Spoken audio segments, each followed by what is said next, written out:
Someone shot the food.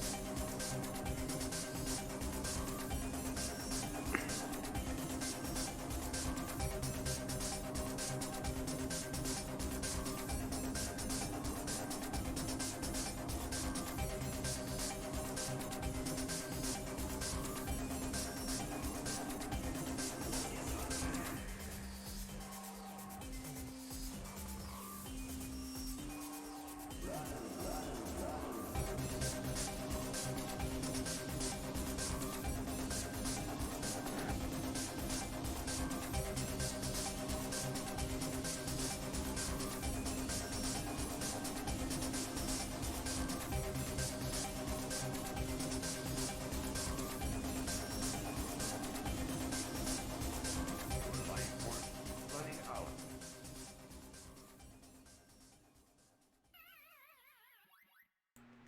Hey, what's up? It's ya boy, Slackakite here, bringing it back to you with all the gaming news you need to know for your Monday, November the 30th, 2020. I don't know why I wanted to put on a voice for the beginning of the show today, but here we are. You're taking it, and you've got it. Good evening, Giant Pie. Good evening, Internet. How is everyone doing today? It is good to hear from everyone.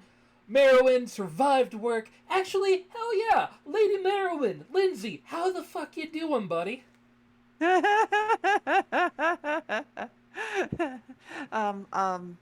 Just kill me now, This seems please. like a repeat on Mondays. Judge Komar, thank you so much for the subscription. We love you here at the Dead Sun. You don't gotta give us your money, but boy, it sure helps. Alright. Hi, giant pie. Dude, congrats. Yeah, get that coursework done. And of I like course, seeing good news. it's never a Mr. Video Game Show without our boy, Brian, aka Wonder Boy. How you doing tonight? I'm doing okay actually. I started out today pretty terrible. I woke up I woke up in pain and I don't know where the pain came from. It was unexplained pain and I don't like that. I don't like unexplained things necessarily. See, I was entirely with you from the point where you're like, it was a bad day, I woke up. Like, yeah, no, I completely feel you on that one. Oh Just... no, I'm perfectly fine with waking up. Like that's a pretty keen thing, honestly. That's pretty I don't want to not wake up yet. So yeah, we're not quite to that stage of things. No, but I had a good holiday. Like Thanksgiving, the break was nice. I basically had like 5 days off of work, all forms of work, Oh, hell and yeah. it was pretty nice just to kind of chill, eat way too much food, cook way too much food. And now I have a whole bunch of Bob's Candy Peppermint things, and I'm stuffing my face with those as we chat. So I apologize if you hear any rattling in my mouth, but I need it because my throat is raw as fuck. Um, no, but it's been all right. I'm okay. I woke up in like really bad like back pain Mm. at like 5 a.m. Ooh. and like I had to go lay on the floor in front of my desk for about an hour and then try and go back to sleep. And I basically today was a wash. I got nothing done today really, but it's okay because I was in pain and I have an excuse. So I can stand up now, which is nice. I don't know why I had to like work so hard for that, but I did. I persevered. Damn it. Let's not talk about my day, but boy, I had like a weird ass dream last night that I had basically had to rebuild the entire universe. Nomi, how the fuck you doing? Good to have you, buddy. Uh, and yeah, I don't know what my brain was on, like, that everything had to be rebuilt from command line. That was, that's a brain thought going on there. But anyway, we had Thanksgiving. I don't think Merowyn, it was, Thursday for you, but we had Thanksgiving here in the States. Not a lot happened here going on other than making food, eating food, and sleeping, I guess, because, we're the good people that actually don't go to the holiday things, because, hey, super spreader event, am I right? It's good Yeah. times. It's yeah, Thursday was, I was with y'all in spirit, but yeah, no, just my usual day off thing. It was a normal Thursday for me. I wonder what the call volume was like at work, but hopefully slow. Just for the sake of my coworkers, hopefully slow. I was very happy to sleep a lot and played a whole lot of The Last of Us Part 2. Have to say, the biggest thing I can really take away from playing that game is there's some really awkward, gratuitous sex right in the middle of that game. Just didn't see that coming.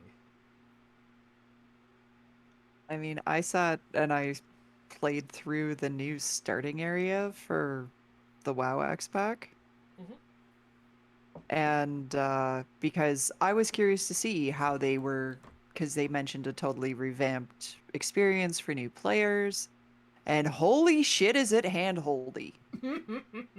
They just drag you right on through it. You can't actually turn off the tooltips, Oh. and they're huge. And they're obnoxious. They get mad if you don't do it the way they want you to do it. But I will say that for a brand new player, Mhm. this is the best thing they have ever done. I can see that a 'Cause- lot better than just, hey, go the fuck out there. Don't get killed by boars, guys. Haha. Yeah, this was actually like it gave you a good idea of how to play, how to use your skills, class specific, um, how to go, oh shit, yeah, I got new gear. I should probably put that on because it will harass you until you do. Um, and I will say, jumping into Wrath of the Lich King at level 10 is scary. And it feels wrong. But you also get your mount at Ooh. 10. At 10, not, At level 10. 60 like we did back in the day. And here's the kick. Mm-hmm. Not only do they give you a free mount, Mm-hmm. your first level of riding only costs you 14 silver. Now, I to finished everyone this- who doesn't play World of Warcraft, that's Me. not a lot of money. No, It's like me. I finished the starting area with like 4 gold, which is kind of insane. That's like 400 silver. Yeah. Hmm. I just have to say one thing real quick. I don't mean to cut you off, and Oh, I go mean ahead. this completely as a compliment, and we can definitely jump right back into what you were saying, Lens. This whole conversation to me just sounds like a bunch of WoW boomers. Mm-hmm. Mm-hmm. Honestly, I love it. John Borg swung by my stream last night. And we were commiserating as to how expensive riding used to be back in the days of like vanilla NBC. These And kids how it today was don't know how actually good they worth. have it. We had to Right? work our asses off getting your friends to drag you through the cathedral so you could get your shiny ass paladin horse. Not to mention making sure you know an alchemist who could do the Arcanite bars for the barding that they could only make 1 a week. You need like 30. Walking both ways, uphill, through snow, 30 miles, with no shoes on. Yes. That's how you did it. So y'all are And- saying that your generation was the greatest generation of WoW. Oh hell no! It's so much better now. Oh, hell no, no. I never wanted to play Classic WoW ever again. It was god-awful. I never recommend it on anybody. I don't know Like- why the Classic servers are as popular as they are, you fucking weirdos. Dude, I tried playing Classic. I ground in that game for like a week and I still didn't hit level 10. I managed to hit almost 11 in a 2-hour stream last night, and that also included a 10-minute break. Like, but I will say that it's also great if you are new to a specific faction. Because I'm still relatively new to playing Horde side, but I will never switch away from it. And when you finish the whole starting area, it drags you back to Ogremar. Mm. And then you have the option of taking a tour of the city so you can learn where shit is. Rather than just Just walking so around on your own going, what the fuck is this shit? Where do I going, go? yeah. Like, so that was so much better. Because I still get lost there. Ogremar is confusing as fuck, especially new Ogremar. I mean, it's been like And 4 years for me, so I might just go in and be like, what is this? Where did yeah, everything go? it's worth it checking out like the new whole like Exiles Reach as a starting zone. Hmm. Because I mean, even if you're a veteran player, you have played all of the starting zones to death. Yeah, a little bit. And so this is something fresh and new. It gives you an intro into this is an elite. You don't want to take it on by yourself because you will die. And if you think you're badass enough, go ahead, you will still die. Guess what? I died. He Even knowing the class I was playing inside and out, I got wrecked. he had a skull and he did a murder on you. That's what I'm gathering. Yeah, pretty much. And it intros you to rares and the wonderful treasure chest mechanic that got so big in what was it, Warlords? Mm. Um, and at the end of the starting area, it throws you into a dungeon. Wow. And if there aren't enough actual players to make up your 5-man group, it gives you AI. Okay, that's actually pretty cool. Like, I know enough, like, people who would play WoW and literally never touch, like, grouping with other people, so kicking Yeah. you into that sounds like a good idea. And it teaches you really quick this is how you prioritize targets. This is how you use your skills effectively in a group. Good Mhm. fucking luck, like versus getting the raffle noobs that jump into Dungeon Finder and just fail.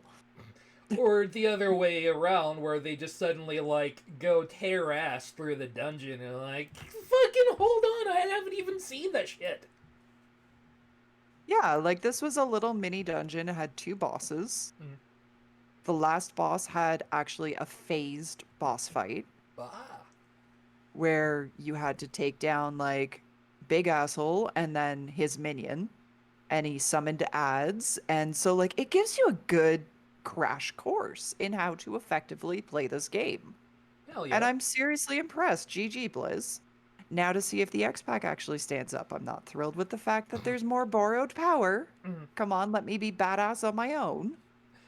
I mean, But it's. yeah. I always like that sort of thing. And, like, okay, the best time you will ever have playing World of Warcraft, if you ever play it, is when you're brand new to an expansion and there's, all this great stuff to go see and you go fuck around and you learn all about it. And then by like a year that it's out, just like, I am so fucking tired of seeing this shit. If I see one more of these people ever again. And you got at least So another year of it left. like Peter and I started playing WoW again in July. Mm-hmm. So right near the end of Battle for Azeroth. Hmm. And we tore through all of the content, both Horde and Alliance, in a month and a half. Hmm. And then we got bored. A month and a half. That was it. Well, that's when you're supposed to go do your damn dailies so that you can repeat the same quest every single day of your life. Okay, yeah, there were dailies, but I mean, the only thing that you could get out of those dailies was the rep so you could unlock the allied races, Mm. which you don't need to do anymore because all of the allied races are complete, like unlocked. They're not rep gated anymore. Unless you, like, the only thing that holds you back from being able to use them is actually finishing the quest line for that race. Fair enough. So, I don't know. Let me ask, can we go from bitching about one thing to bitching about another thing that doesn't even matter? because Oh, of course. all right, I had a weird feeling the other day when Hollis got in from working a fucking shift at Home Depot on Black Friday. I just passed the controller over to him and said, hey, have at it. You watch whatever you want to, buddy. So he put in top 10 Game Boy Advance games. Interesting choice for him, but okay, sure. And we watched both Metal Jesus and The Completionist. And what was interesting to me, I don't know if you guys ever played Final Fantasy Tactics Advanced for the Game Boy. People fucking hated it back when I played it because first off, it had nothing to do with the original Final Fantasy Tactics storyline. It like was a lot more fun and bright characters rather than the original Final Fantasy Tactics, which was just fucking sad and abysmal and everyone died. That's the story for you. Everyone died and everyone was sad, the end. But in Tactics, you're a little kid that gets drawn into a book. And you go through the book and you make friends. And there's mean judges that tell you that on each battle, there's a no-no. You can't do that, buddy, or we'll take you out of the fight. I loved that game. I actually got that game from a friend of mine that lives out in Taiwan. So he sent me a bootleg copy of it, which I thought was fucking hilarious, until the fact that I played 120 hours of the game, didn't beat it, but the battery ran out, because it was a Hong Kong bootleg. So I never finished it, but I loved my time with it. But to actually hear two people whose job it is to review these things be like, hey, this is the greatest game ever for the Game Boy Advance that had a shit ton of titles. I felt weird about it, like two people who agreed with me that everyone listens to? What is this shit? And is that weird to listen to people agree with you and then go, I'm not sure if you're right. Let me see your credentials, pal. I just remember the flack it got. Like Wind Waker, right? The Zelda game with all the bright and colorful shit got all that flack, and I think it's the same thing. At the time, everyone's like, this is a piece of shit. Now everyone's like, this is a great game. Everyone loves it. I don't remember a ton of people really being that divisive on Wind Waker in that way. Yes, of course there were people that were, but to my knowledge, because I didn't engage that much with handheld consoles outside of the original Game Boy Color, and Game Gear. So I wasn't a GBA guy. I never really touched those. That being said, Minish Cap all the way. Hell yeah. But that being said, I don't know. Wind Waker, it was so odd to me to hear people that critiqued Wind Waker in that way, because every fucking Zelda game is that except for two. Majora's Mask and Twilight Princess are the only two that try to go anywhere near darkness, and I would argue one is the most divisive Zelda game ever made, and the other one is kind of forgettable to a lot of people that engage with the series. And let's talk about Link to the Past, a lot of people's favorite fucking game ever. You play as a fucking bunny rabbit for a good solid 2 hours. That's just chibi as shit. Yeah. It was cute and adorable. Link's a fucking bunny rabbit on the inside. And then people are like, how can Link be a child with the goofy little child face? Link is always a child. Even whenever Link is an adult, Link is a child. Yeah, you think the fucking Breath of the Wild Link is an adult? He runs around, smashes pots, and does whatever the fuck he wants to. That is a child in a man body. I mean, the Breath of the Wild Link is something completely different. That he's just basically a tool. He is a feral beast. Yeah, I mean, even if that, he's just basically just hey, you want to sleep for 100 years? Wake the fuck up. We need you now. You don't have an existence beyond this. Wake up! Hey! You fucker. Get up. Thank you for triggering my PTSD and the reason why I refuse to play Legend of Zelda games. You guys got anything else you want to talk about, or should we jump into the stories? I just want to shout out a game real quick that I played over the Yeah, weekend. rock it. Well, actually, I played more Destiny 2 than I did of anything because I don't understand what I actually want out of video games. So I tried to play that for a while and did so for a good amount of time. But the game I actually want to talk about is a game that came out last year that I ended up finally getting my hands on and fiddling around with. Was The World Next Door, which is an indie kind of adventure puzzle combat game put out by Rose City Games, or developed by Rose City Games, which is local to Portland, where I am. And I really enjoyed it. It's a short. You can play it in one sitting. I'd say it's probably about like a 5 hour experience, 5 to 6 hour experience. Mhm. But the characters are really good. The story is really interesting, and it kind of plays off of some definite thematic elements of like feeling othered and feeling like out of place in your own society. I really enjoyed it. I think it's free on the Epic Game Store right now, Ooh. or it was at one point. It's fun. The combat is basically like a match 3 sort of thing, but it has a different tie to it. Like basically you run around a tiled platform and pick up runes and match them with other ones while your people you're fighting are like attacking you, and that's the way you attack is by matching up runes and stuff. So it's a fun little battle system. Like it's not. It has a little bit of depth to it, but it's very accessible as well. Right So. on.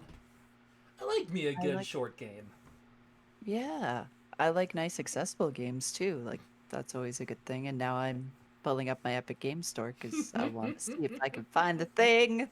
Yeah, You- it's good. I always like shouting out local devs. So You can tell that we're old fucks like, ooh, it's a short game and it's really accessible. Oh, let's play that game. Pig I- Squad.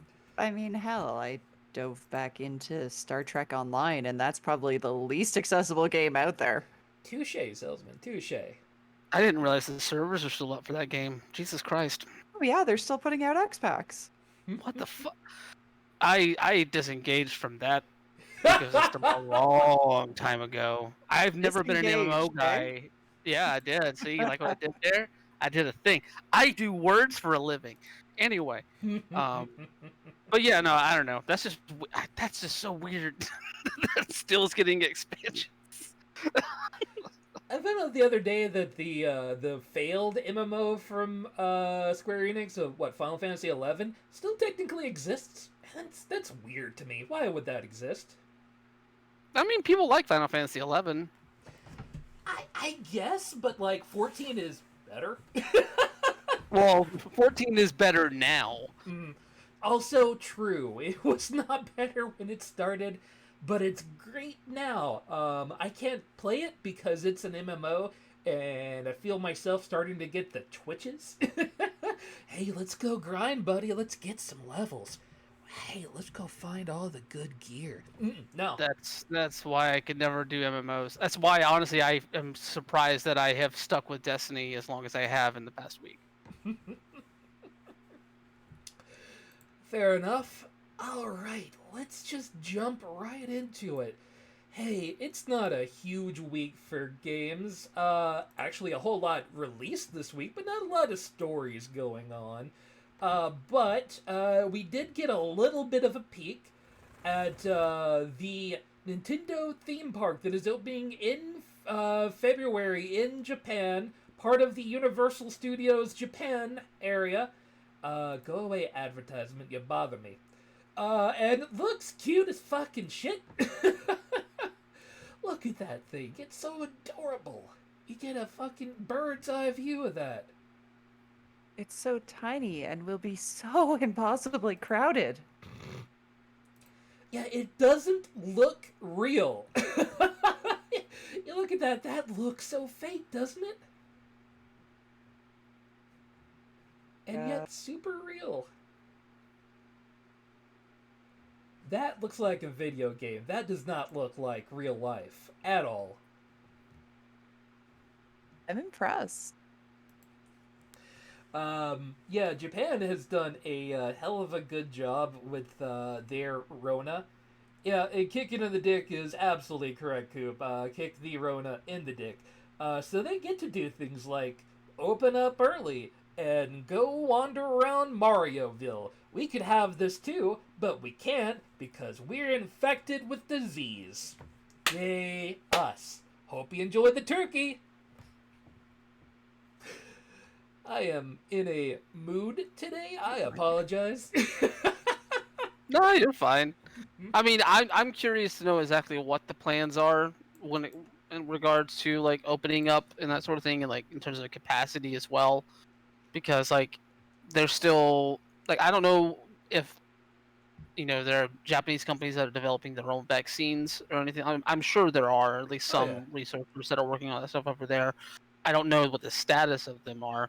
And February is still not necessarily within that prime area of when vaccines are expected to be widely available, even if they are actually approved. So, I assume they're opening this up with some idea of a cut capacity in that way. So, I mean, Japan's been running live events. Like I watch a lot of Japanese pro wrestling, and they have fans in the building there. Granted, they're only at like a third capacity and very much spaced. Yeah. But you have a wide open area like this, like I'm sure that they could probably get more people in there. I don't know. Either way, that all being put aside, this looks really neat. I really like the fact that they rendered out Bowser's Castle in like the N60 the way it looks in Mario Kart 64. Mm. It's really dumb, but it's the kind of dumb that I want from something like this. Yeah, this just looks cool as hell. Like, I am excited for the day that I can go to Universal Studios here in America and go check out the one that's going to be in Los Angeles. And it's going to be a long while before I feel comfortable doing that shit, but I'm going to go do it someday. You'll see. At some point. Mm-hmm. I mean, I like theme parks. I like Nintendo. Mm-hmm. Yeah. Yeah, you got your peanut butter and my jelly. Holy shit. They need Fuck to jelly. make a Canadian version, and then it can just all be one of the ice levels. Fair enough. I can see that. Mainly because I don't want to have to travel all the way to LA to actually go. Because that's like 2 countries away, essentially, at that point. It's not that bad. Either way. Hey, you know what company I actually have just lost all respect for? Nicholas. You may remember them as the people that put out The Binding of Isaac and Cave Story. Well, they've started releasing some DMCA strikes against people who have been uploading shit from the free version of Cave Story, as well as fan-made stuff, to the Twitters. So, hey, you're not allowed to have all that free Cave Story anymore that the game got famous off of. No, that's all gone. You better be playing the real Cave Story. I'm sorry. What? Cave Story, Pixel originally put it out for free. So, hi, phone. Why? No. Shush. The one time I forget to put my phone on silent, it goes off. Thank you. Yeah, so the original Cave Story that came out by Pixel was free, and there's some odd things about how Nicholas even got the rights to Cave Story, which is a whole other shebang, because not a lot of it can really be proven. Yeah, Cave Story Plus is going to be free on Epic starting on Thursday, so you can get that and everything would be fine. But yeah, don't play into that fan-made mod shit, because that's against the law and you'll go to Twitter jail. The thing that's really getting me is typically you see DMCA strikes where people are profiting. Mm-hmm. Last I checked, there was no money to be made on Twitter. Yeah, I don't understand Nicholas anymore. They suck as a company. I will buy The Last Binding of Isaac. expansion that they put out, and probably nothing ever again from that company. Doing that more because of fucking, stand my good boy Edmund, but fuck them in the ass. Look at that shit. That's awful. Yeah, this is a weird, like, gray area, and the fact that they caught the ire of Rami Ishmael is one that really points out exactly how the development world is looking at this in a lot of ways. Yeah. In terms of the actual like legal right that they have, like there's a lot of confusion, like you said, about what Nicalis actually owns or what they have in that sort of thing and what they can enforce, because like as the article here says, like there's a suggestion that they own the IP rather than the original game, which even then I don't know how you would retroactively apply that to the freeware model of the game and what people do with the tools that the freeware model did, because I can't assume that the freeware version of this game, the source code for that, which a lot of the DMCA's have been around, people posting that some of the teardown stuff on that on GitHub for people to explore and use to make fan made projects. I cannot see a world where like the kind of protections you would have even over an IP would apply to something like that. Now, granted, there's all kind of vocabulary that you can write into a contract. So True. unless we get a response from either Amaya or from Nicalis, like we won't really know for sure. Either way, I think with the fact that there are a number of indie developers that are out there that are basically like calling foul on Nicalis is proof that this is a bullshit thing. I didn't realize this, but they had actually issued a DMCA for a Kickstarter in 2019 for someone that was making an Xbox One port of the game, and apparently they issued that DMCA back then because Nicalis held rights to the game's title, logo, story, characters, artwork, music, and packaging. Which I don't know. I mean, if it was a port of the game that Nicalis actually worked on with Amaya, I could see that being something that's actionable. But the fact that this is all kind of stemming from the use of the freeware version of the game that existed prior to Amaya's relationship with Nicalis, there has to be some language, some unusual language. Well, I'll take that back. I'm not gonna characterize it not knowing what actually is in there, or not having an expansive knowledge of these sort of development contracts. But there's definitely there has to be some kind of language in there for them to be able to pull this sort of thing off. And if it's not in there, they're just being shitty. Yeah, it's really weird because like you're not going to see Pixel going around and DMCA anybody. It sounds very unlike him. Now, granted, Pixel hasn't exactly been. He's not a chatty person either. So nobody really knows what his actual feelings on the contract he made with Nicholas were. And a lot of people mentioned that he don't speak a goddamn word of English. So might have signed a contract without really knowing exactly what he was signing all of his rights away to. But that isn't really solidly known. So take that with all of the butter you gotta spread on it. I would assume that if Amaya was entering into a contract with somebody, that he would at least have somebody to look over that sort of thing. I don't know Amaya that well, obviously, but I don't know. If there was any kind of subterfuge on Nicalis' part to try and like get him into a contract that wasn't gonna like be beneficial to him, then fuck Nicalis, honestly. But like I said, this is all speculation until we hear some kind of like additional comment or some kind of documentation to support this sort of stuff. Like, I'm very, very curious because this just seems like a developer being shitty for shit's sake because they think that they have to protect an IP for something that doesn't really affect their IP at all. I mean, fuck Nicalis in the first place for not allowing developers who develop their own thing to actually release a product when they want to. So they're kind of a piece of shit that no one will want to work with in the future. I am sure after Edmund McMillan is done with the Binding of Isaac last update, he'll never do another project with them again. That seems to be what he's, saying, and there goes their big bread and butter. So, have fun. I used to love these people, so there's a little bit of salt in having to talk shit about them, but also go fuck yourself. But hey, let's talk a little bit happier.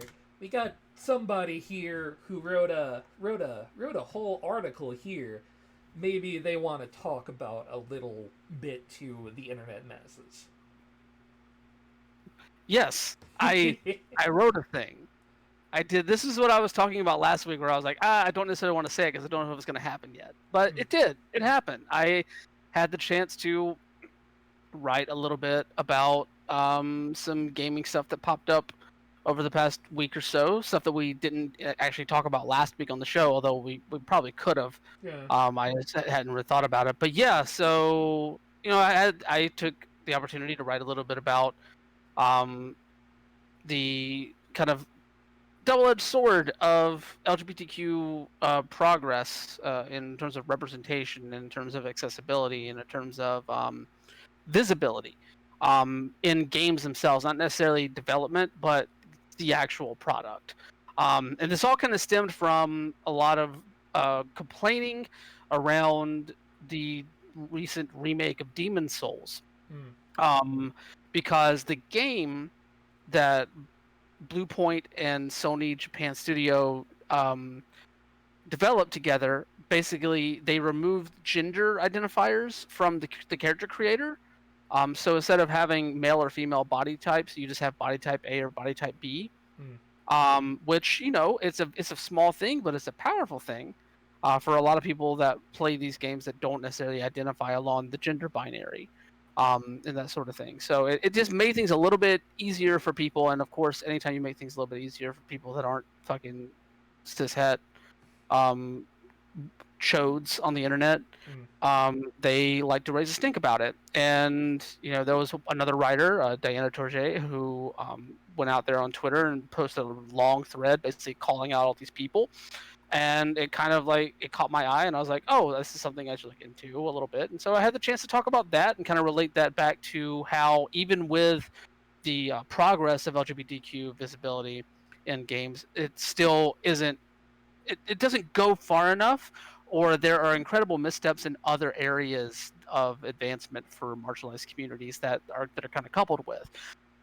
Because at the same time that Bluepoint has been out there, they haven't really talked much about the decision to remove gender identifiers from the character creator. But they've been very much out there talking about the game, and one of the major things coming out of that was the creative director on the game basically saying, addressing them not changing the difficulty settings on the game to make it more accessible to people to play. Not necessarily because they want an easier game, but because a game like Demon's Souls, any of the Souls games, they can be hard to play physically for anybody who has any kind of physical disability. And we've seen a lot of advancements in accessibility for just simply being able to play games from a number of places. Xbox being one of the major keys with their accessibility controller. And a number of developers have put accessibility controls schemes into games to make things playable for a lot of people. And there were plenty of people from that sector of the community that were very much decrying these comments, calling them ableist, which I agree with. And then that whole thing kind of bled into a lot of the stuff with Cyberpunk that's been coming out, centering this character creator where you're offering people the ability to basically craft out their ideal version of their own bodies in any way, shape, or form is awesome. But the fact that a lot of the messaging continues to be tied to you can customize your genitalia is really shitty messaging, personally. And also the fact that you still have gender tied to your character, but the way they tie gender to your character is through what voice you choose, which is not gender affirming at all for a lot of people that are, are trans or gender but non-conforming. So like it's just more frustrations that like the people are making good steps, but those steps are not good enough because you're making these steps, but you're also not paying attention to what other communities need and what other communities really deserve. In terms of being treated correctly, and not to mention all the other issues around cyberpunk, which are Yeah, always are things many. to get into. But yeah, no, I was glad to have the opportunity, and also I got to like fucking put a picture of fucking Dark Sun Gwendolyn as the header photo, which I never thought I'd be able to do that on an Outsports article. So uh, chop it up, to your trans Dark Soul god. There you go. Getting to put that right there in the link to anybody who dares put this on their website. It's all right to have that out there. This just so you know, this is where we are right now, and it does suck. The biggest part is Cyberpunk had a really good opportunity to really say something positive and did make most of their messaging around two dicks. What? Okay. But this could be, very positive, very affirming for a lot of people. I'm not going to pretend to be the type of person who knows exactly how to do these things right. But it seems like most of the games today that even put this out there tend to make like a game show out of it. Like, hey, look what sort of things you can do with yourself, and rather than being, hey, you can affirm whatever you want to. And Yeah. it sucks. And I mean, Cyberpunk, yeah, they did try. Yeah. They would have probably also done better if they had made an option to be able to play it in third person. Because having the freedom to create a character however you want is great, but you're never going to see it. Yeah, and the internet's going to internet, and a lot of people are going to talk shit about things they don't fucking know. Don't read the comments. Ever read the comments is my main takeaway. Honestly, the fact that you don't see your player character for the majority of Cyberpunk is actually makes the whole tying gender to your voice worse. Personally, Right? because that means that your only identifier for most of the game is how you speak, and if how you speak does not match up to how you identify, and you have the potential to be constantly misgendered throughout playing that game. So, fuck them. Also, like I have no qualms about going after CD Projekt Red for some of the dumb transphobic bullshit that they have done around this game already and outside of this game. So, you have a Okay. history.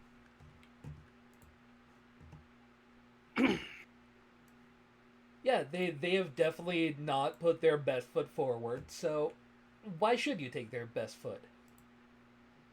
But, either way, let's actually talk about putting your best foot forward. Some Canadian news.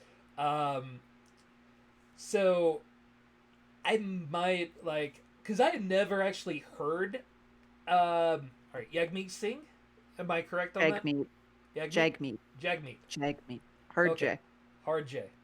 I never actually heard him speak. I've only ever seen articles about him. So, watching the stream and hearing he sounded like somebody who already does stream for a living when he was playing this. But, He's super youthful and very charismatic. really is. And just Thursday randomly put out a tweet calling out AOC, Northern Lion, and the Hun? I forget his Hassan the Hun. There we go. All I believe all Ontario born, if I remember correctly. People to come play with him. They also got the likes of ContraPoints in. Alana Pierce joined in. Jacksepticeye joined in. Some esports people came in and played, and all got together. And there's some great highlight reels out there. It definitely got people talking, and that's amazing anytime that you're able to do that. And getting this, cross border representation, especially, you know, Alana being Australian born, Jacksepticeye obviously,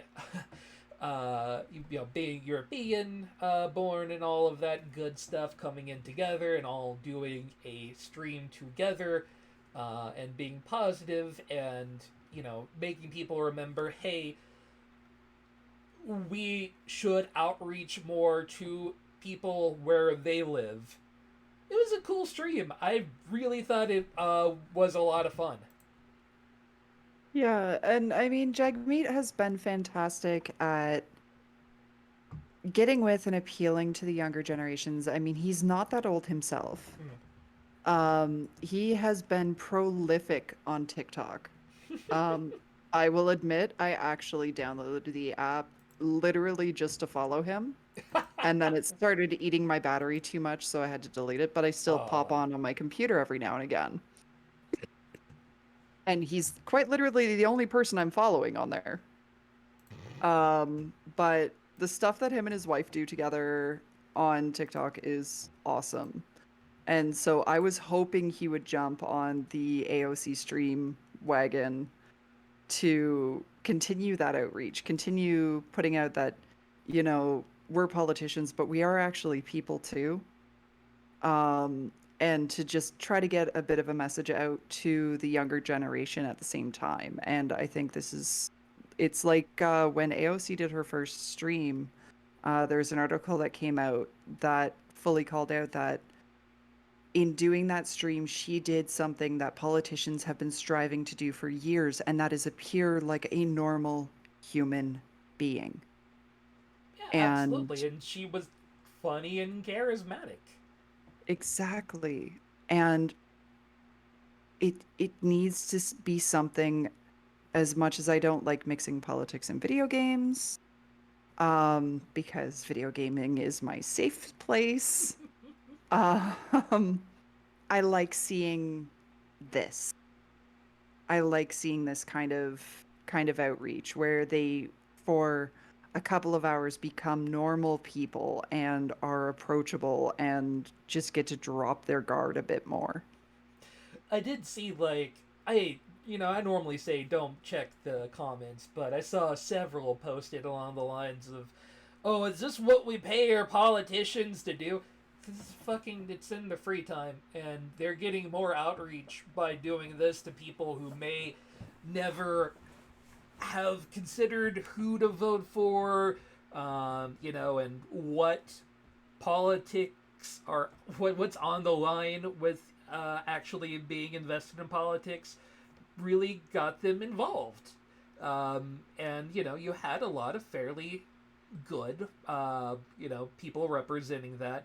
I did find it interesting that his first inclination were to also tag Hassan and Northern Lion, two people who never really.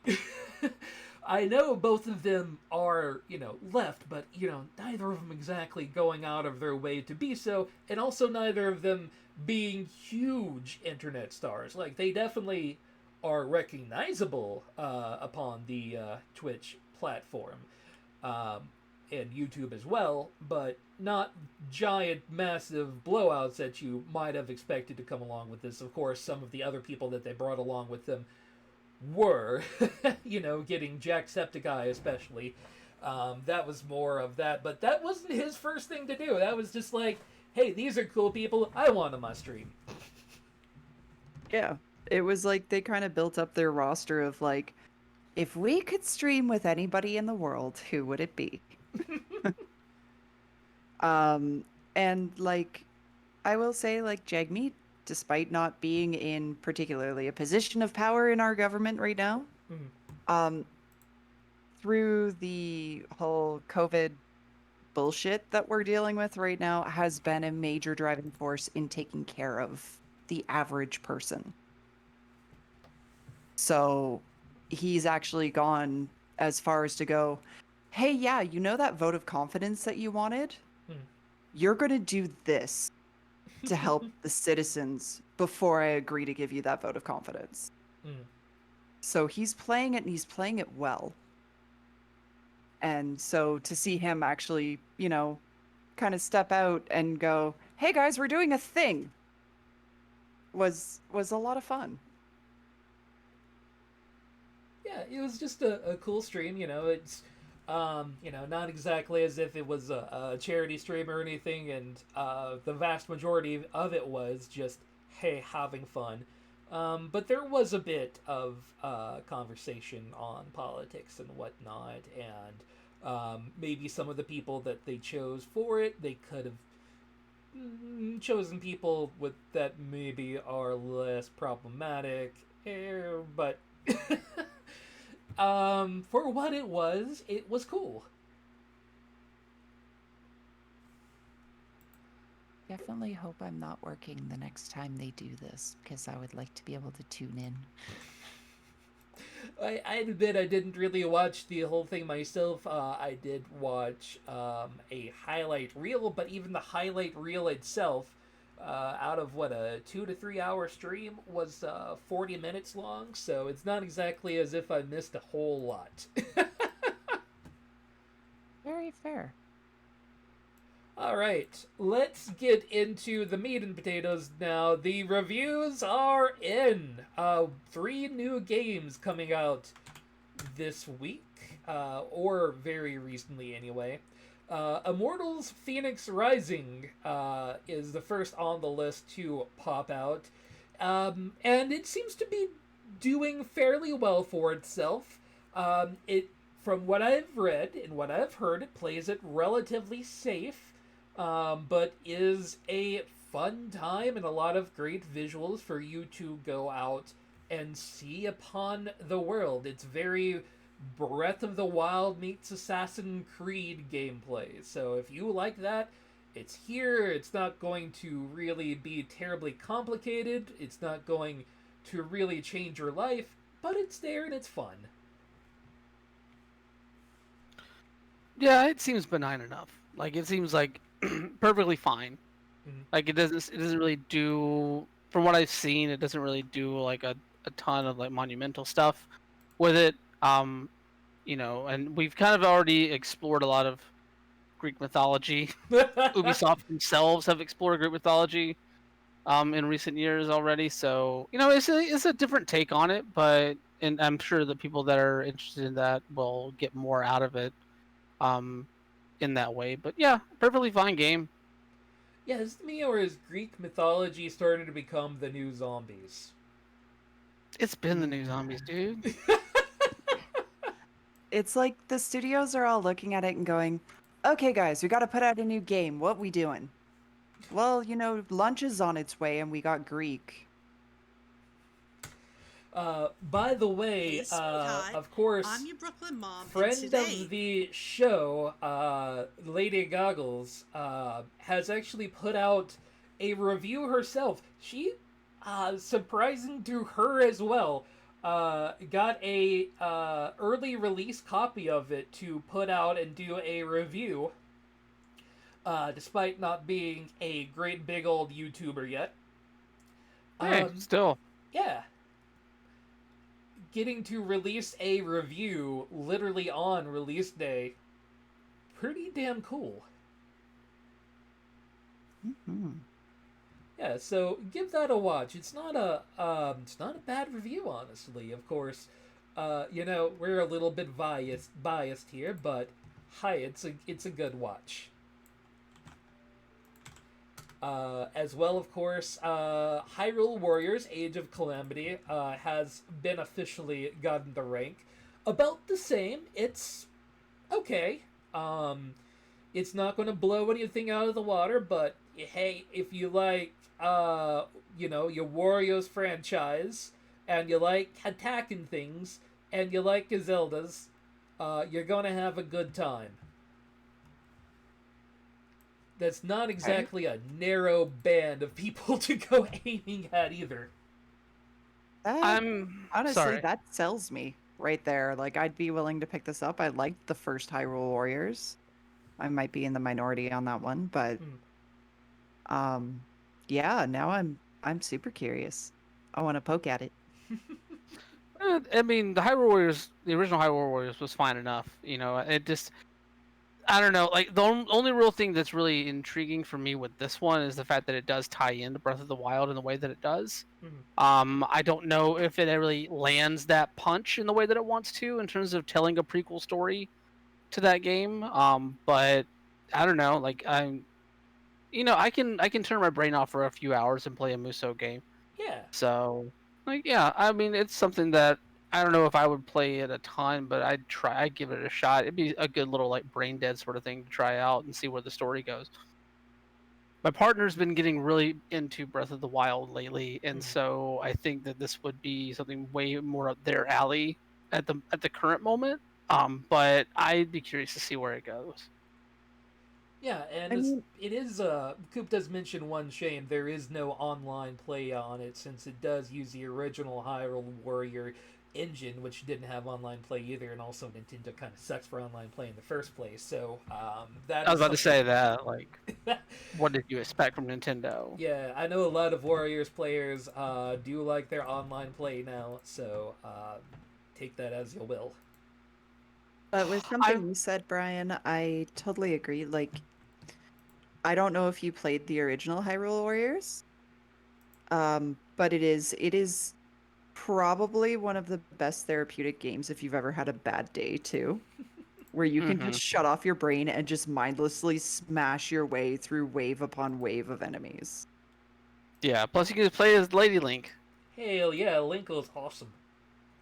Yeah. I wish they had more Linkle in there, and I could go on a whole tangent about, like, I really do like Linkle as a character, but I'll save that for some other day. And the last item to come out over the last week, of course, Merowyn spoke a bit about it earlier. World of Warcraft Shadowlands has been fairly positively reviewed, saying that its release has been one of the better expansions for World of Warcraft insofar. So, hey, if you haven't been back into WoW for a while but have kind of considered it, this actually sounds like this might be a good place to dive in. It's fairly welcoming. It gives you enough of that tooltip experience to get you right back into the game, but then afterwards go out and do your shit. And of course, it is an fairly old engine, but they do a lot to make that engine real pretty. Yeah, I will admit, like, the graphics updates, because I have gone back to play Classic, and looking at the graphics back then versus what we're dealing with now, like, that stark comparison is kind of frightening. It's a little bit more okay, it's a lot more cartoony now. Yeah, oh yeah. Especially with the facial expressions. Um, but it's I'm still reserving judgment on the actual xpac itself. I know that it was a smoother launch in that, it wasn't unplayable for the first 3 days. Like is often with WoW xpac launches. But at the same time, I'm reserving judgment because again, it is an overly complicated borrowed powered system at the end game. You're going to have to grind and grind and grind some more in order to be able to do the end game content that you want to do. But if you're looking to just dig around and like maybe play through one of your favorite X packs, because from 10 to 50 you get to pick what flavor of WoW you're going to play through. So, I mean, if you're the absolute masochist and you want to play through Burning Crusade again, go ahead. I went with Wrath because that was the only good X pack. um, but it's cool seeing all of that with the fresh graphics and maybe going back to places that you haven't been since that expansion was current. Mm. So, and the storyline's kind of interesting. Sylvanas threw a hissy fit at the end of Battle for Azeroth. She decided to destroy the Lich King's helm and broke the skybox. Bravo, Sylvanas. We always knew you were an emo twat. Yeah, she's always been kind of a bitch, so that doesn't really amaze me at all. Yeah, there were moments in Battle for Azeroth, like the end of the main quest line, Mm. that even if you adored Sylvanas, like you were like hardcore simping for Sylvanas, you really, really started to question that. Do people out there really simp for Sylvanas? She's been such a fucking weird character for so long. Yes, yes, they do. Because boobs. Fair enough. Alright. Something else a little bit weird for your 2020. The Hugo Awards are making a new category for video games for 2021. I question your choice of doing it this year, but I go for it. Don't question, for those of I us was that about to live ask. under a rock. What are the Hugo Awards? So the Hugo Awards are literary awards for sci-fi, and that sort of genre style fiction. And they've never really done an award for interactive fiction before, and so they decided to add a best video game award for 2021, and only for 2021 at this point. It's kind of like a test run, I think, more Mm. so than anything. Because there's quotes from people within the Hugo Awards that have stated that like they've been toying with the idea of adding an interactive story or a a game category for a little while now, and they still don't rule it out for the future beyond this one. But I don't know.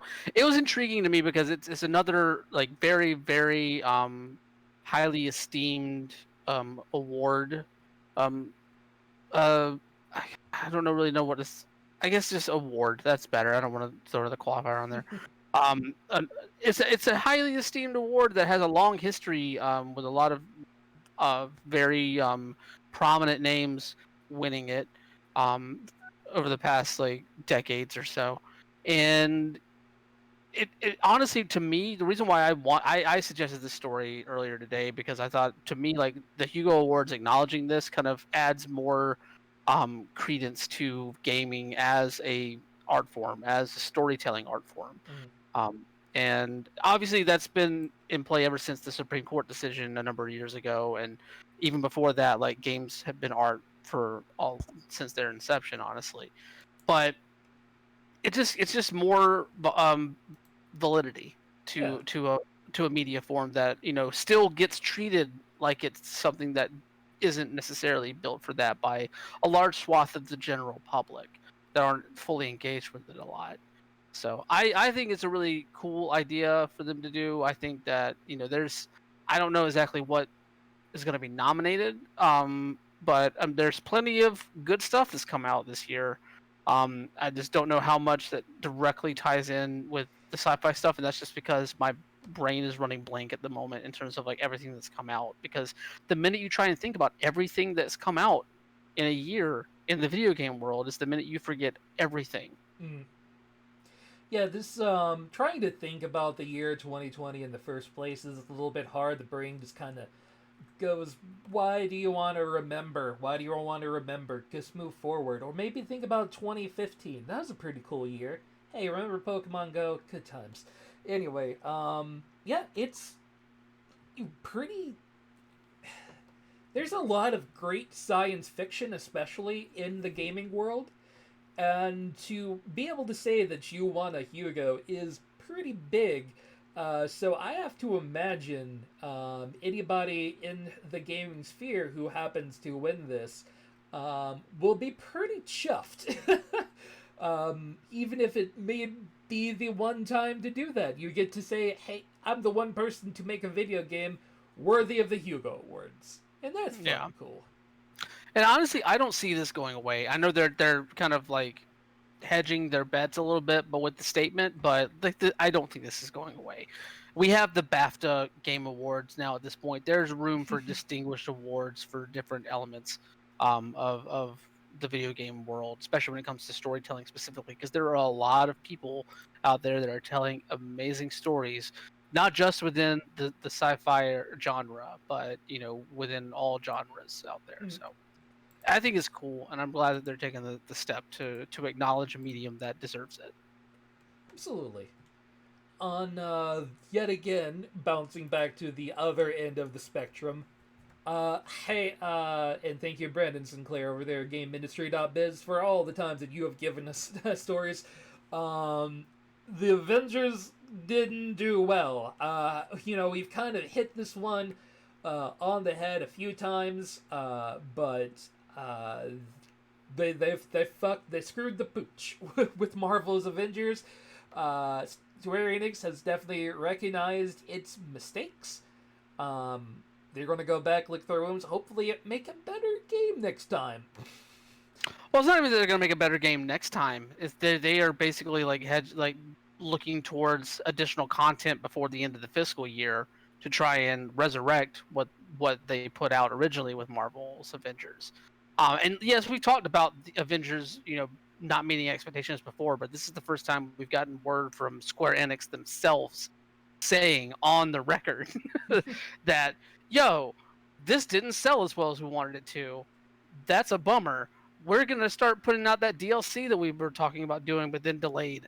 So it also comes at the same time that they have announced that the next gen version of Marvel's Avengers has been delayed into 2021. So the next gen version of a game that is already out has been delayed. I mean, saying that this didn't perform as well as expected is one of those major understatements of the year. Mm-hmm. I mean, to say it tanked would still be putting it conservatively. And they just stop. Apologize, move on, pretend it never happened, like the Star Wars Christmas special. Like, just walk away. I am really sick of the developers putting something out way too early, making something that's the pile of crap on release, and then being like, hey, we're just gonna make ourselves a roadmap, and we're gonna make this game better, and everyone's gonna remember the better game that we've made.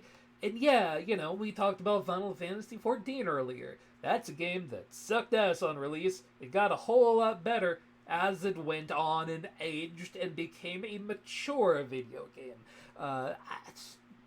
It's not a path most people should try to follow, though. Maybe you should release a good game in the first place, rather than trying to make it up in the back end and make something better for people down the road. Well, the thing with Final Fantasy XIV that you say, like, it's not that they let that game mature and become a better game. They completely remade that fucking game. Like, they were, like, updating the original one at the same time that they were developing something completely brand new from almost the ground up to replace it, because they knew that people were so displeased with it. Yeah. Like, they are, like, completely separate from what the model has now become. I always go back to this whenever it comes to these sort of games, especially as we keep moving into more publishers trying to put out their games as a service, sort of Destiny 2 clone sort of idea. Rainbow Six Siege is the thing that everybody keeps pointing back to with this. They are the ones that are like, we put out something that sucked for the first 6 months, and we spent that 6 months letting that mature and develop something better.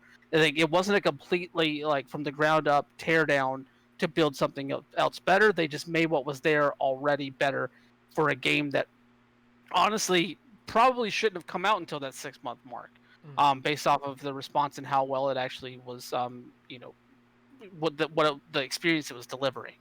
And that's the sort of thing that is frustrating to see, that because everybody looks at Rainbow Six Siege, or even they look at Destiny, because like the original Destiny, its elements as a games as a service did not light the world on fire at first. A lot of players are frustrated with that. It got better, I'd say, right around the Taken King was where it finally really solidified its mark. And you like, I'm sorry, this narrative cannot continue to happen if we want to have actual like good games on release. Like I don't day one patches, they're a necessity now. I don't care Yeah. about that. I care about you actually having something ready to patch on day one that is ready and has the vision that you want it to have and is good to go.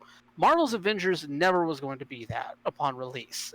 They were very, very coy about their messaging around the game itself. Every time they demoed it, it didn't really impress that much. It felt very, very bare bones outside of the fact that they put Thor in it. And like the fact that the game that they actually delivered, like it feels so much like a single player campaign they just tacked this onto. And guess what? Every other game that's done that in the games as a service field has failed dramatically. Like we've on this show, I think all three of us have made comparisons of this to Anthem. And the comparisons are apt.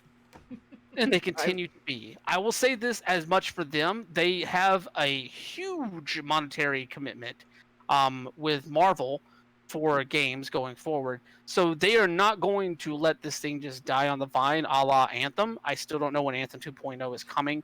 Who knows if it ever fucking will. I But was just gonna ask about that. Like, speaking of roadmaps and epic failures, and we promised to make it better. Has anybody heard anything about Anthem? No. I mean, they've already been out there. BioWare's out there like talking about the Mass Effect remaster and a new like teasing a new Mass Effect game, teasing new Dragon Age.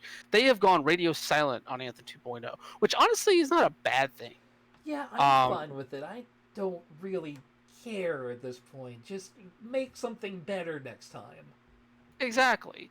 But like that sort of treatment is not going to be what you see from Marvel with the Avengers, because they already are out there talking about the Kate Bishop DLC that I think was originally supposed to come out like a month or so ago. I don't quote me on that. But it got pushed back, and they have reportedly had plans for a lot of characters to be added on. I'm sure we'll get a deluge of that ahead of March next year. I don't know. Like this, I don't know what they can really do to rectify this. DLC characters are not going to be enough. No. You have to really reimagine the online multiplayer version of what that game really gives you, and makes it worthwhile to engage with. Because outside of that 10-hour campaign, there is nothing there that makes people, or at least made me, I don't want to generalize, made me want to come back to that. Yeah, you're going to have to give people an actual online campaign that feels substantial. And that's going to be a lot of work that Square Enix hadn't put into it yet.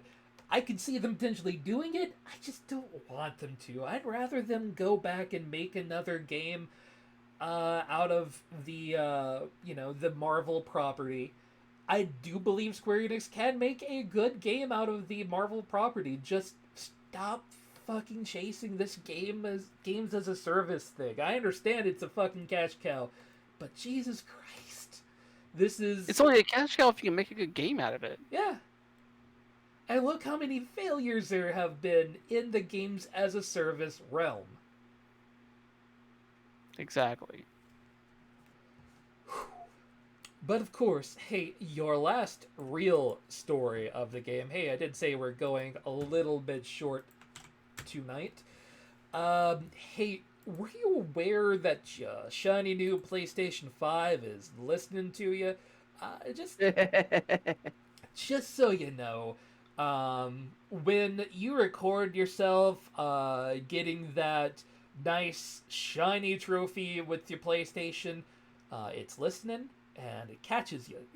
There's a microphone built directly into the PlayStation 5 controller that, making use out of it, it can hear you. I think it's kind of cool.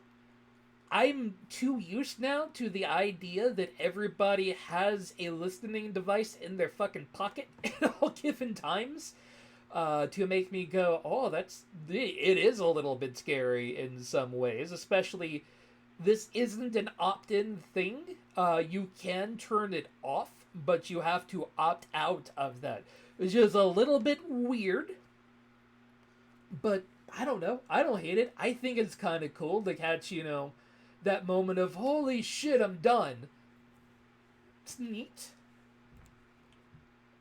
It's a neat idea. The only thing that makes me wary about this is the fact that the microphone is on by default on the Yeah. controller, so it doesn't notify you that it actually does this. Yeah. That would, I mean, that's frustrating to hear. Like it might not necessarily. I don't know. I don't really necessarily think about being surveilled all that much personally, but like also like I don't know, like the fact that it if they just put like some notice up there saying like, "Hey, this does this. Do you want to turn this on?" You know, that would be Right? cool. That would be a cool thing. But like there's just something that doesn't sit well with me. The fact that the microphone is on by default, and you don't necessarily know that going in. Hmm.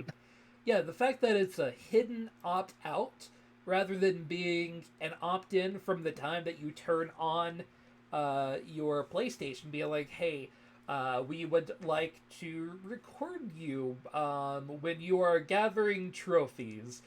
So you may share your success with the world. Do you Well, want and to? here's the thing too. From what I gather from this article, is that the trophy acquisition recording Mm. is automatic as well. Mm-hmm. So it's like streaming on Twitch and going, guys, clip that. Except it's doing it for you. And I don't know if I like that either, because to me, like, that's just going to munch storage space if it's stored locally. And if it's not, now you're recording my voice. And it's going cloud based. And we've seen how many times PSN has been hacked. True. You know, like, yes, I'm well aware that I have numerous listening devices in my home. Like, my computer listens, my phone listens, I have a fucking Google Home Mini. Or a Google Nest, as they call them now. But there's something about my console doing this that just...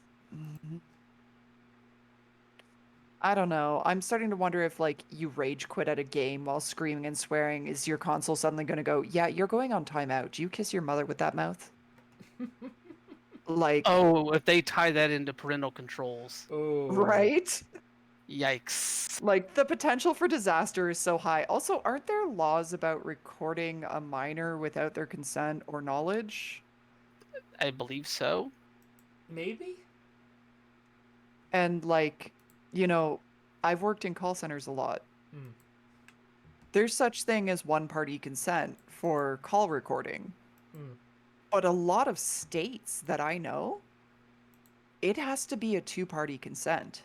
Mm-hmm. I That's deal with this why... on a daily basis. Exactly. And that's why, like, when you call into places, it will have that IVR that goes, this call will be maybe monitored and recorded for quality and training purposes, blah, blah, blah, blah, blah. Hmm. And by staying on the line, you're giving your consent, so that's a two-party consent right there. So the fact that... Exactly. Thank you, Coop. So, like, this worries me, and it worries me about the legalities.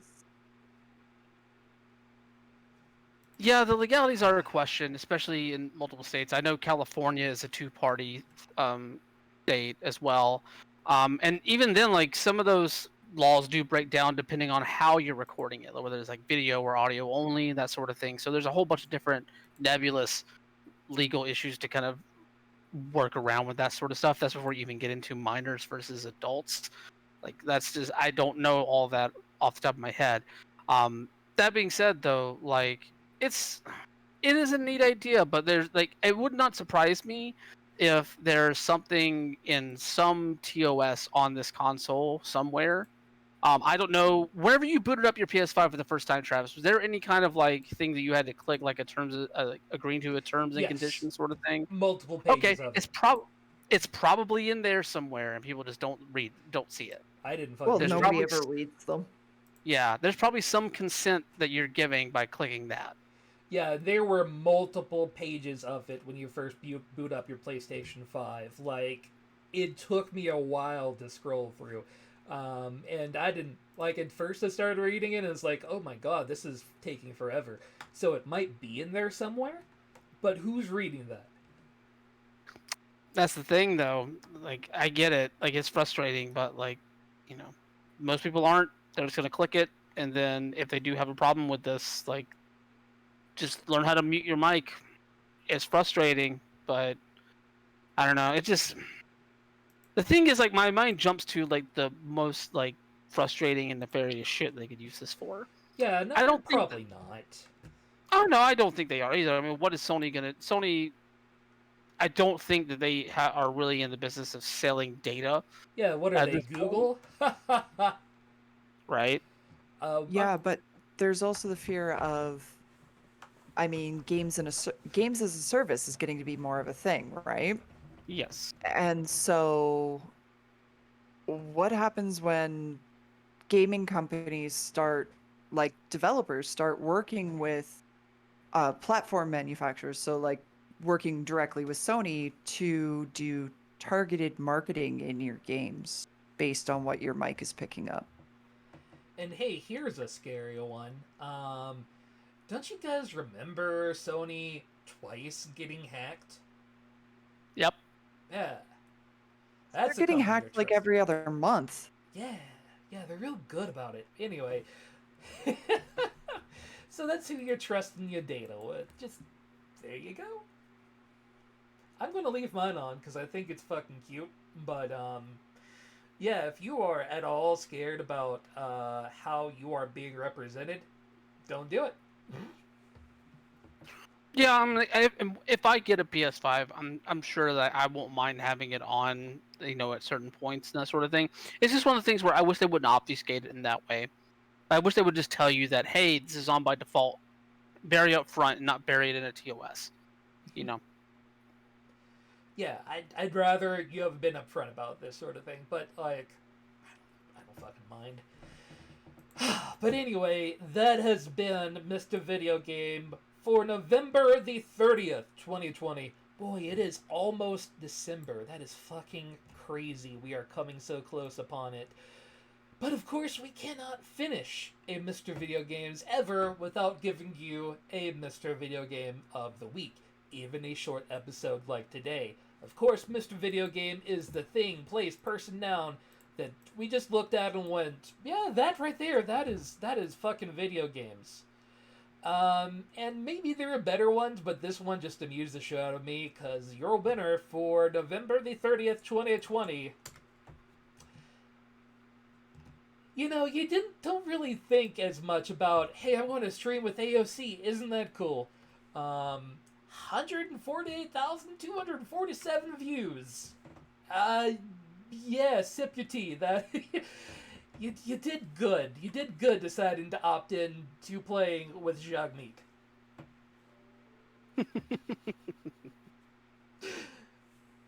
Yeah. I mean, granted, he is the kind of person to get multiple thousands of views for each of his stream, but 148,000 views, that is the type of publicity you usually end up paying for. So, hey, you get to meet your heroes and make some money at the same time. I'm into it. Yeah.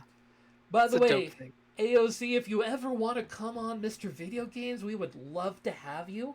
You seem like a nice lady, and we actually like you here at the show. We'd vote for you. Hell, I'm not in the right district for it, but I wish I was. I like you better than the options we had here.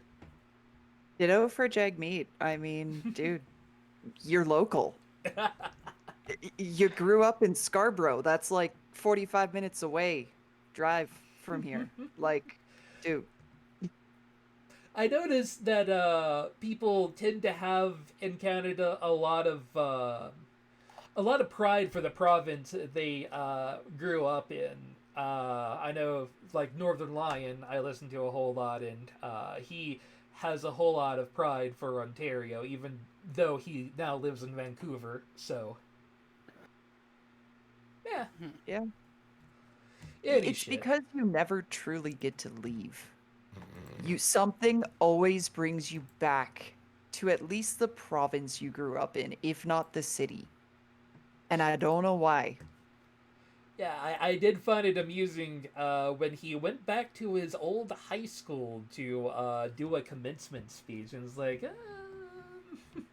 I didn't really enjoy my time in high school all that much, but also it is kind of an honor to get to be like, hey, you made our school proud. So there is that. Either way, this is your, of course, friendly reminder, as always, at the end of all of our streams.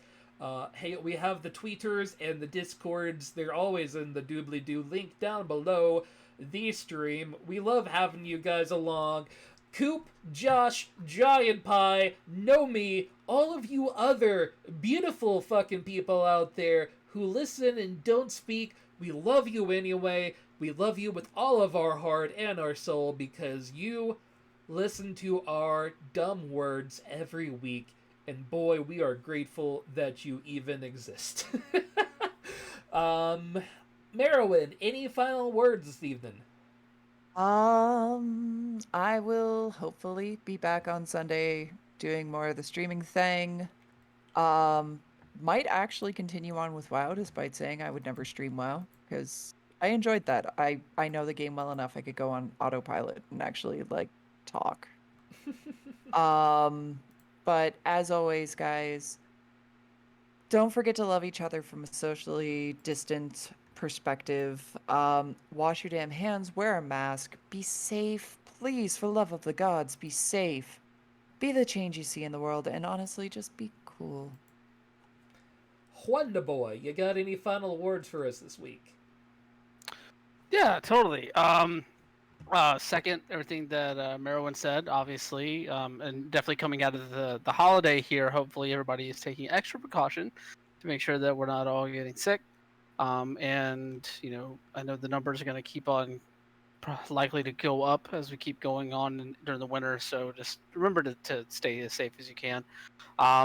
If you want to check out that article that I wrote about LGBTQ representation in gaming or anything else that I write along those lines, or LGBTQ sports, you can go check out my stuff at outsports.com. You can follow me at WonderboyOTM on Twitter for updates on stuff I have at other places that are going on, as well as anything else that's on my mind or in the works. And also, every Thursday, I host a LGBTQ pro wrestling podcast, LGBT in the Ring. That's part of the Outsports Podcast Network. So you can check that out every Thursday. Usually drops in the morning. Just search Outsports in your podcast service of choice and check that out and enjoy it. It's always fun. And I'm doing shows all through the fucking holiday. Not taking the holidays off. I'm just gonna try and figure out what the fuck to do, because I have a show that's gonna drop on Christmas Eve, and I'm trying to schedule stuff out. It's a commitment, buddy. Hey, I haven't missed a week yet. I've been going for over a year at this point, so. Dear God, what do we do for New Year's? Do we skip, or do we just go long? We'll We'll figure whatever it you out. want to do. Anyway. Get drunk in your house. That is also true. Could just break open this Glenlivet and go to town. Anyway, we are not having a stream tomorrow because my job sucks sometimes. But we will, of course, be back next week with all the video game news you need to know. Have a good night and a pleasant tomorrow. Bye.